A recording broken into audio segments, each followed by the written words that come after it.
নমস্কার, আপনারা দেখছেন নববার্তা টুডের সঙ্গে আছি আমি সুস্মিতা।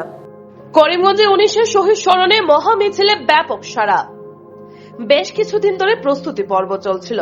1961 সালের 19 মের ভাষা শহীদের স্মরণে আজ বরাকের আওয়াজ নামে সংস্থার উদ্যোগে উপত্যকা 3 জেলা সদরে মহা মিছিল বের হয়। করিমগঞ্জে আজ বিকেল 4:30 এই মহা মিছিলটি যাত্রা শুরু করে শম্ভুসাগর পার্কের সামনে থেকে। মিছিলের অগ্রভাগে ছিলেন ভাষা আন্দোলনের সৈনিক সুখেন্দু বিকাশ পাল, এএসটিসি চেয়ারম্যান মিশন রঞ্জন দাস, বিধায়ক কমলাক্ষ দেববরখাস্ত, হাফিজ রশিদ আহমেদ চৌধুরী, ডাক্তার মানস দাস, ডাক্তার দেবতোষ পাল, রজত চক্রবর্তী, হবিবুর রহমান চৌধুরী, সৌমিত্র পাল, নন্দকিশোর বণিক, মিহির দেবনাথ, কৃষ্ণ দাস, দিলীপ দাস, সুলেখা দত্ত চৌধুরী, তাপস প্রকাস্ত সহ অনেক জেনামুখ। মিছিলের শৃঙ্খলা তদারকির দায়িত্বে ছিলেন অরূপ রায়। মিছিলটি মেইন রোড স্টেশন রোড হয়ে পেট্রোল পাম্প পয়েন্টে এসে বিরাম নেই। সেখানে বিশিষ্ট বক্তারা ভাষা আন্দোলনের প্রেক্ষাপট নিয়ে নিজের মতামত তুলে ধরেন। বক্তব্য রাখেন মিশন রঞ্জন দাস, বিধায়ক কমলাক্ষ দেববরখাস্ত, রজত চক্রবর্তী, হবিবুর রহমান চৌধুরী, সুখেন্দু বিকাশ পাল, সুলেখা দত্ত চৌধুরী প্রমুখ।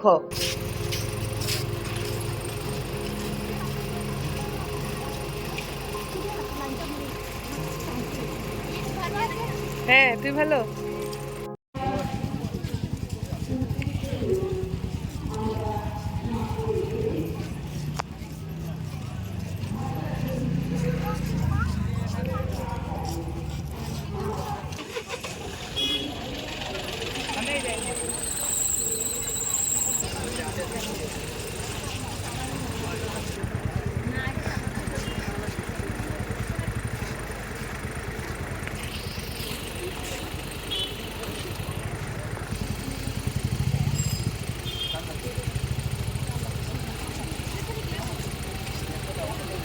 আমি ওনার নামটা ওনাকে পরিচয় করে দিই। ওনার নাম হচ্ছে মৌমিয়া দাস।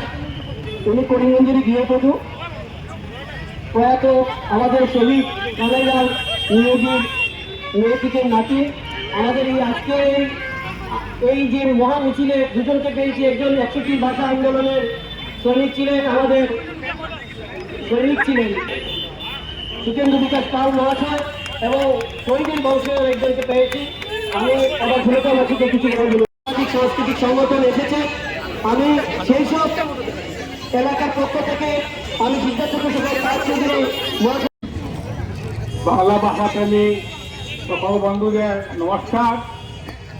আমরা অত্যন্ত খুশি যে আমরা প্রতি বছর 1961 সন থেকে 19 মে আমরা পালন করে আসছি, কিন্তু এই বছর একটু ব্যতিক্রমী যে 19 মের আগে অর্থাৎ আজ 16 মে বরাক উপত্যকার 3 জেলা সদরে এইভাবে বাংলা ভাষার জন্য, বাংলা ভাষার অধিকার রক্ষার জন্য 3 জেলার সদরে এই মহামিছিলের আয়োজন করা হয়েছে।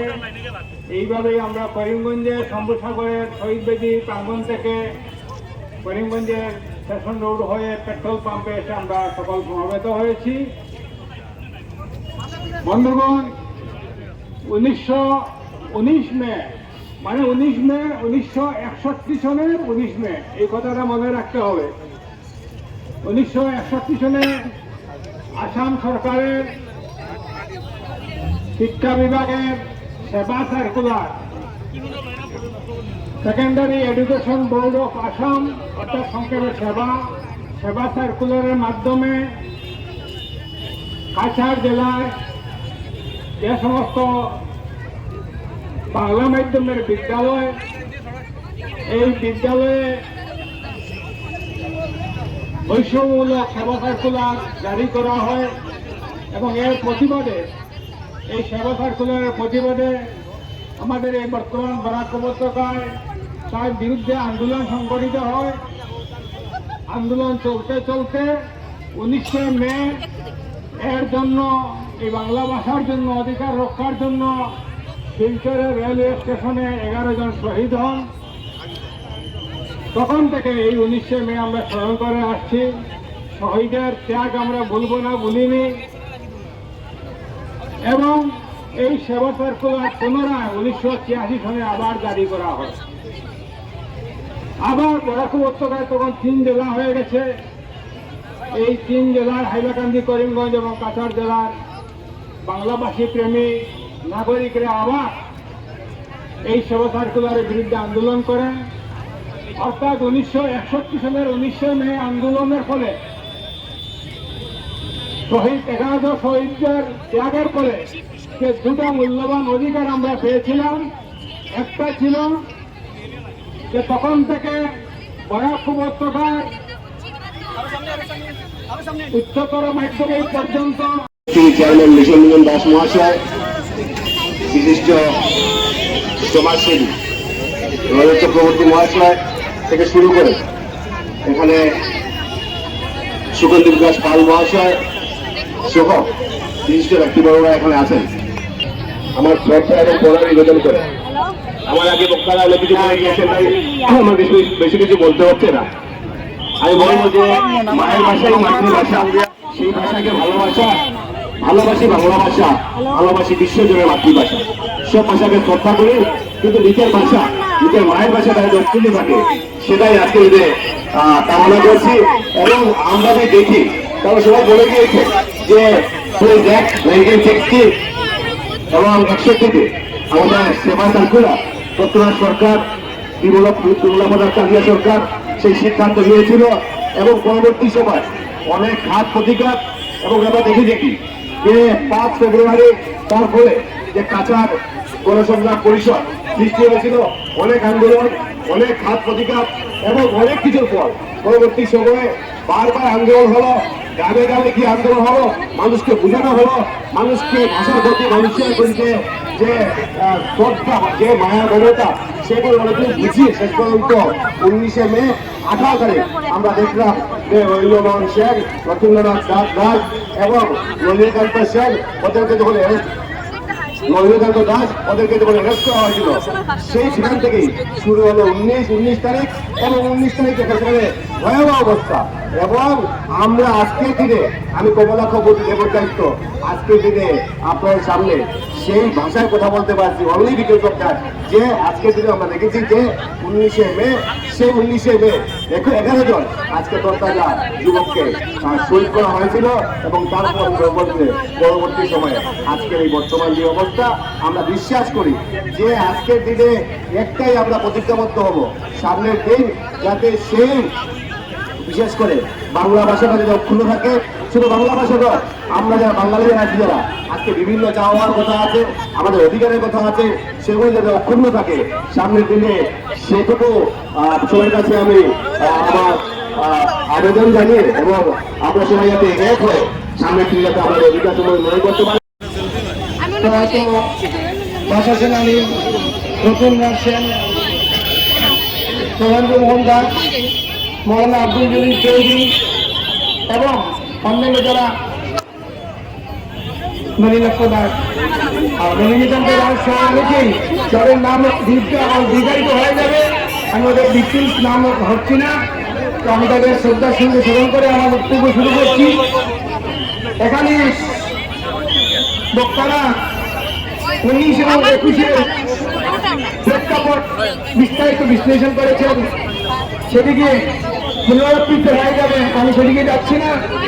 আমি শুধু একটা কথাই বলতে চাই, আজকে দল মত ধর্ম নির্বিশেষে আজকে যেভাবে আমরা আপনারা সবাই এখানে সাহায্য দিয়েছেন, আমি সবাইকে ধন্যবাদ জানাচ্ছি এবং বিশেষ করে আজকে যে উদ্যোক্তা আজকের আমাদের এই সংগঠন এখানে আয়োজন করেছে, তাদেরকে আন্তরিকভাবে ধন্যবাদ জানাচ্ছি।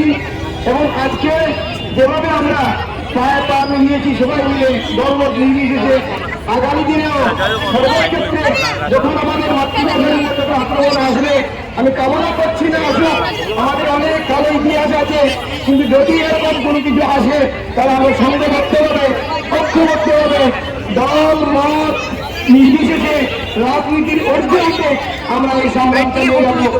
এই প্রতিজ্ঞাবদ্ধ যদি আমরা আজকে এখান থেকে চলি, তাহলে আমাদের ভবিষ্যতের আরো সুগম হবে। এইগুলো আমার সংক্ষিপ্ত বক্তব্য আমি শেষ করছি।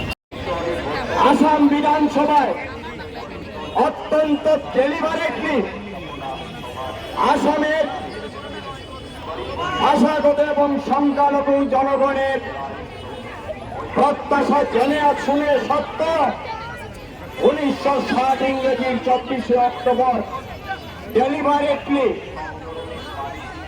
আসাম বিধানসভায় বিল পাস করা হয়েছিল এবং সেবার মাধ্যমে সেটাকে প্রয়োগ করার চেষ্টা করা হয়েছে।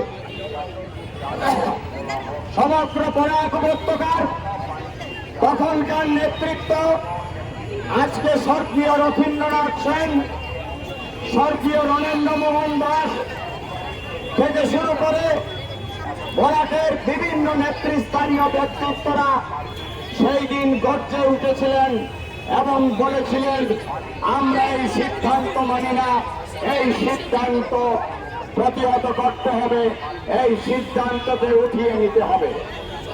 তখনকার সরকার আমাদের উপর চাপ সৃষ্টি করেছিল এবং সেই চাপকে সামনে রেখে 1961 ইংরেজির সেই 19 মে আমাদের 11 জন বাংলা মায়ের সন্তানকে তৎকালীন সরকারের আসাম পুলিশ গুলিবিদ্ধ করে হত্যা করেছিল, তাদেরকে খুন করা হয়েছিল এবং তাদের সেই আত্মত্যাগের ফলে আজকেও আমরা যারা আছি, আমরা আজকে আমাদের মাধ্যম বাংলা হিসাবে আমরা ব্যবহার করছি।